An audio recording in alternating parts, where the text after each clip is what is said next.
What was Hitler expecting when he attacked the Soviet Union? There are different answers to this question.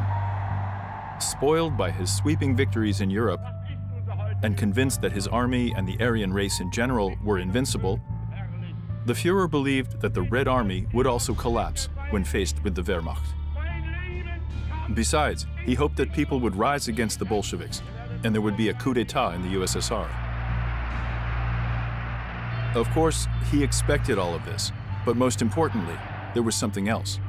Something he talked about on January 9, 1941, when setting tasks for the developers of Operation Barbarossa. The goal of this operation is to destroy the Russian armed forces and to capture and destroy vital economic and industrial centers. The Führer's calculations seemed infallible. Germany was supposed to win this war.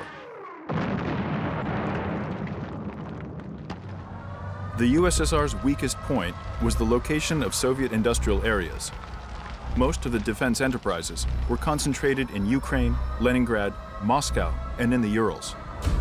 Leningrad was located very close to the border. Ukraine could also be captured rather quickly, and after capturing Moscow, all that would be left would be to wait for the Red Army to run out of mobilization reserves. That would be it. You could just finish those Russians.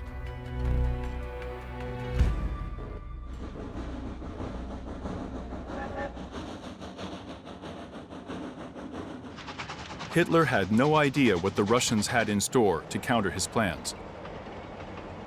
What they now call the industrial evacuation was never really an evacuation at all. An evacuation would not stop Hitler from winning because evacuated plants would still stop working. No, what really happened was the urgent relocation of almost the whole defense industry far to the rear, and the start of military production in a new place.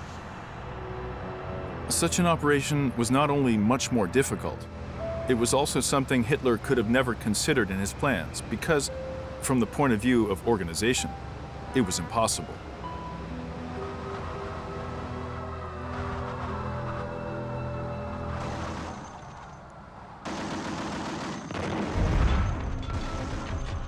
It is commonly believed that the USSR started thinking about the evacuation only after the beginning of the war, when the troops in the border areas began to suffer losses and Germans started moving deeper into the country. And indeed, on June 27, 1941, the decree of the Central Committee and the Council of People's Commissars, entitled On the Procedure for Removal and Deployment of Human Contingents, was signed. It established priorities concerning who and what had to be evacuated first. Ленинград передавал другим городам оборудование своих замечательных заводов, которые из-за блокады не мог использовать сам. Одновременно с оборудованием на работу вглубь страны уезжали квалифицированные ленинградские рабочие. The first stage of evacuation included the most important industrial assets, plant equipment, and machinery, as well as valuable raw materials and provisions, non-ferrous metals, fuel, and bread. The second stage saw the evacuation of qualified workers, engineers, and personnel together with their factories, as well as the evacuation of the general population, and, most importantly, young people suitable for military service.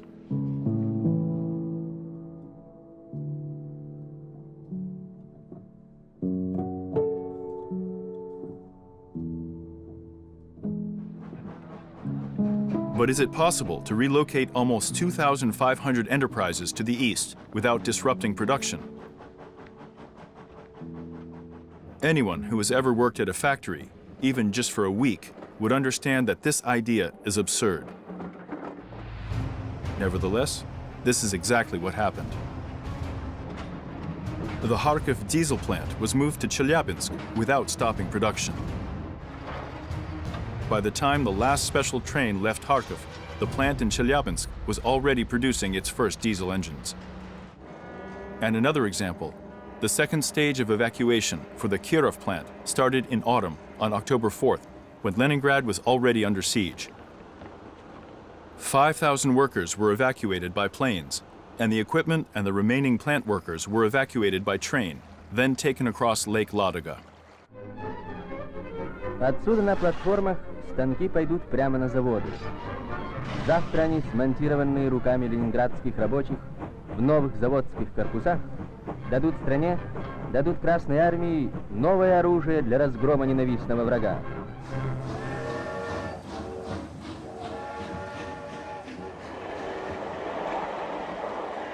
The evacuation of the plant, which started on October 4th, was supposed to be completely finished by November 1st. But already in October, the relocated plant was expected to start producing 1 or 2 tanks per day, and by the end of December, it was expected to produce 210 kV tanks, that is, 7 tanks per day. Carrying out such tasks was possible only thanks to the clear mobilization and evacuation plan that had been carefully drawn up in advance.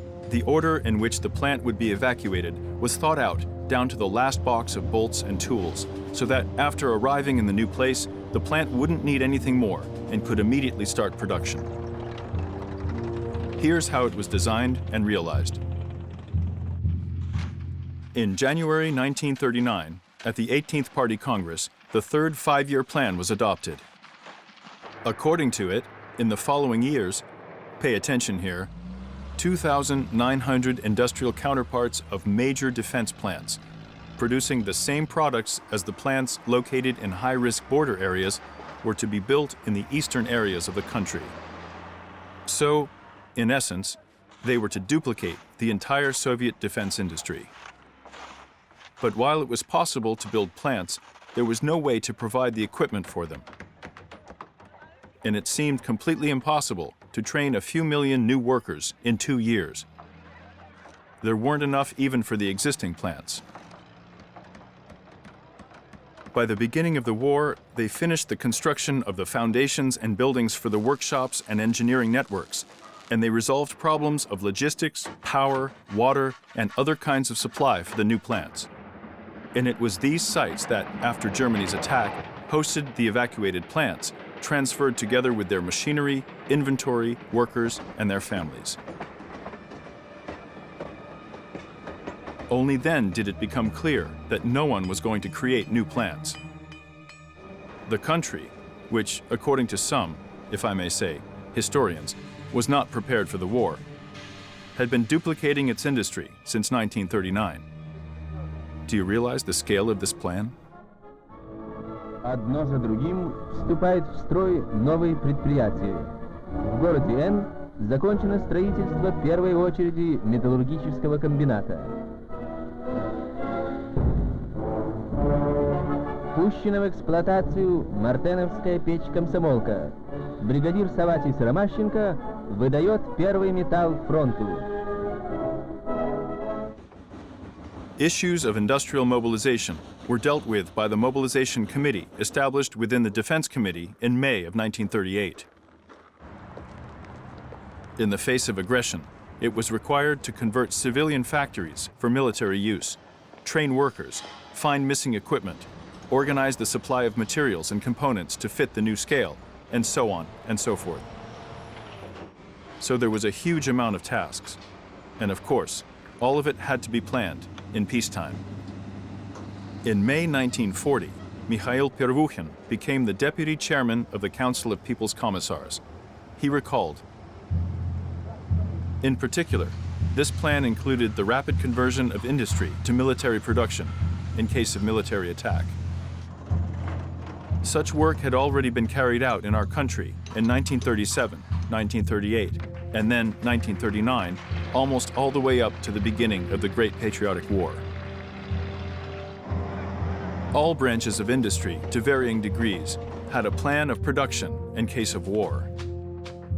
And, of course, if the USSR didn't have it, we would not have been able to produce such a huge amount of weapons, ammunition, and military machinery so quickly under such tough conditions.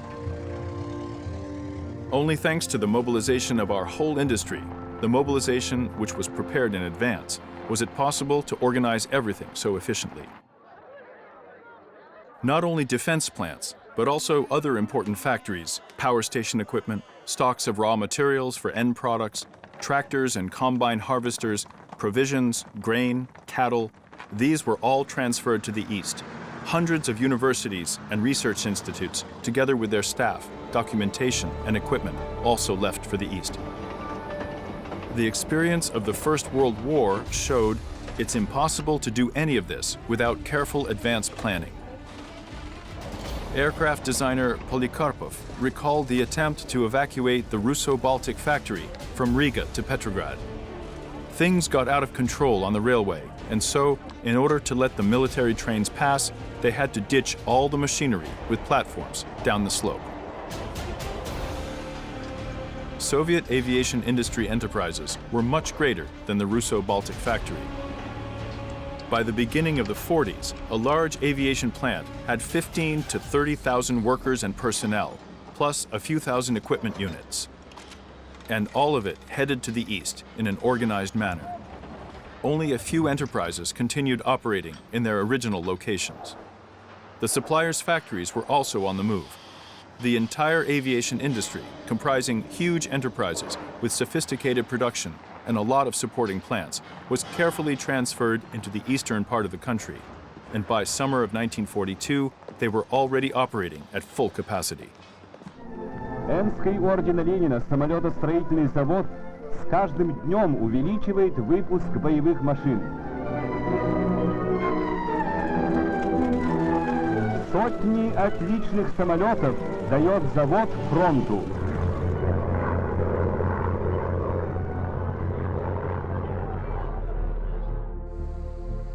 In accordance with the State Defense Committee's decisions to evacuate, chief engineers or directors of aviation plants with groups of workers visited the site in advance, planned the location of workshops and their borders, and marked what would be located where. Every day, trains with people and equipment arrived at the new plant, and unloading took place by day and by night. Heavy swages and large parts of hydraulic presses were put on a thick boiler sheet and then dragged by 2 to 4 powerful tractors on steel rods, which were laid out up to the point of embarkation. Суровые для страны дни, когда враг подходил к стенам Москвы, когда он вырвался на Волгу, рабочие завода по несколько суток подряд работали за станками. Завод возрожден и сдан в эксплуатацию. Вот его первая продукция – винты к штурмовым самолетам. All the equipment of the largest plants in the country, all work-in-process inventory, all electrical cables and materials warehouses were dismantled within a very short time. Only small groups of workers and 30 or 40 machines were left at the plants, which now looked deserted, in order to serve as a repair shop for the needs of the front. As Germans were approaching, these small groups destroyed the remaining equipment and left with the last units of the Red Army. Улицы столицы могут стать местом жарких боев, штыковых атак, рукопашных схваток с врагом.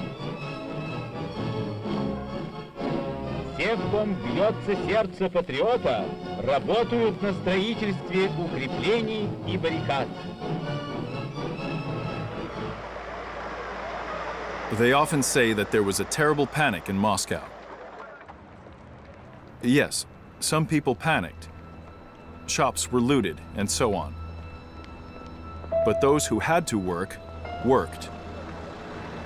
The evacuation of Moscow was conducted in an organized manner.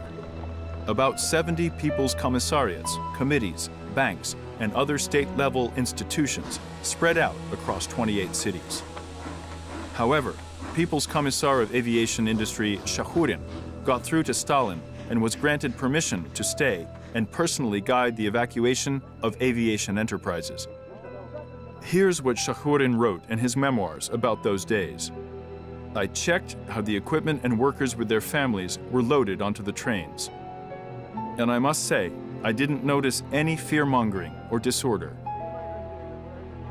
I could only be surprised by how organized, skillful, and composed this work of enormous scale, unprecedented in the history of our country and industry, was carried out, and by how much thought and talent was put into this unprecedented procedure.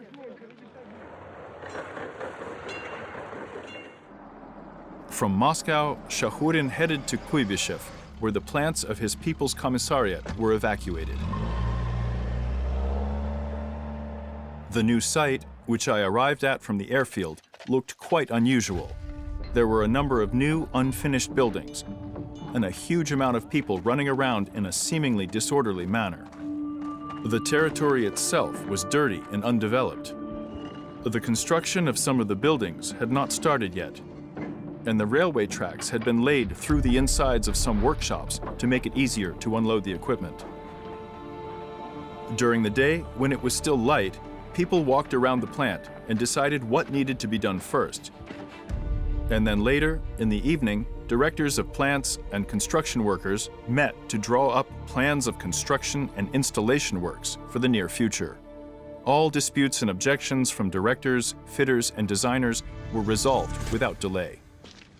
The evacuation could be carried out successfully only if it was carried out by an organization that had representatives in each department, at each station, and at each plant. In 1941, there were only 3 such structures in the USSR: the State Defense Committee, the People's Commissariat, and the Politburo of the Communist Party.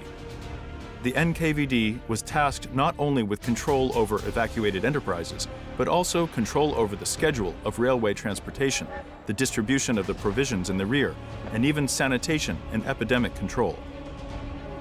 Did you think that the reason there were no epidemics among the people who traveled for thousands of kilometers, hungry and cold, to reopen plants in a new place was just that so no one got sick?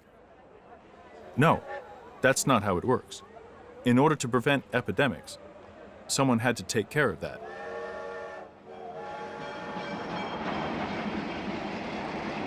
And first of all, Beria, who was the People's Commissar of Internal Affairs and the supervisor of the defense industry, often used public security officers to solve purely economic tasks.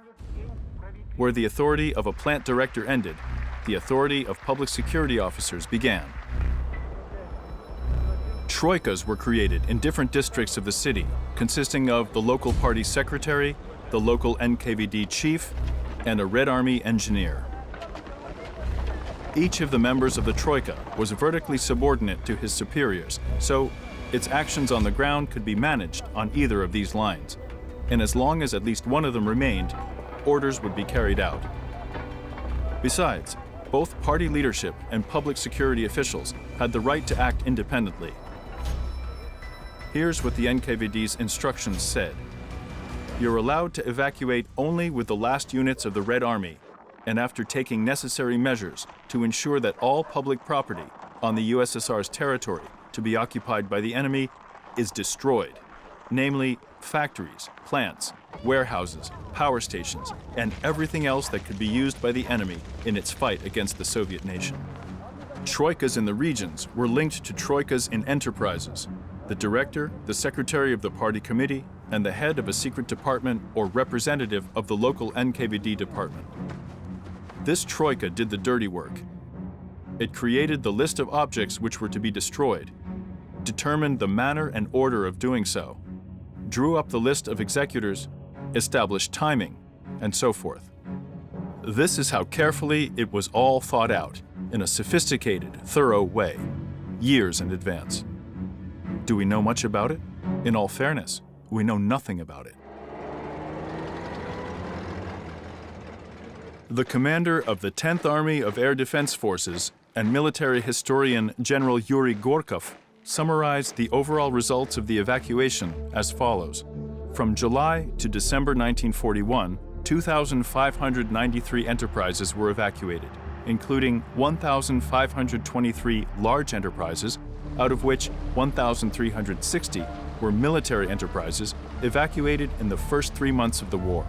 Out of all evacuated large enterprises, 226 were transferred to the Volga region, 667 to the Urals, 244 to Western Siberia, 78 to Eastern Siberia, and 308 to Kazakhstan and Central Asia. Within a very short period, 10 million people were evacuated by rail, and 2 million more by water. During the whole time of the war, about 30,000 trains with evacuated cargo left areas which were in danger of being occupied by the enemy. They totaled 1.5 million train cars. After arriving in a new place, the enterprises, on average, started production in 1.5 to 2 months. The most important thing was done. They managed to start production before they ran out of mobilization reserves. And the rest was, as they say, mere formalities. There were plants, equipment, materials, and everything needed to produce weapons, but there weren't enough people. And then, women and teenagers took their place at the machines. Молодые патриотки стали к заводским станкам. Уходя на фронт, токарь перевозов передает свой станок жене. Советские девушки самоотверженно помогают фронту, быстро осваивая мужские профессии.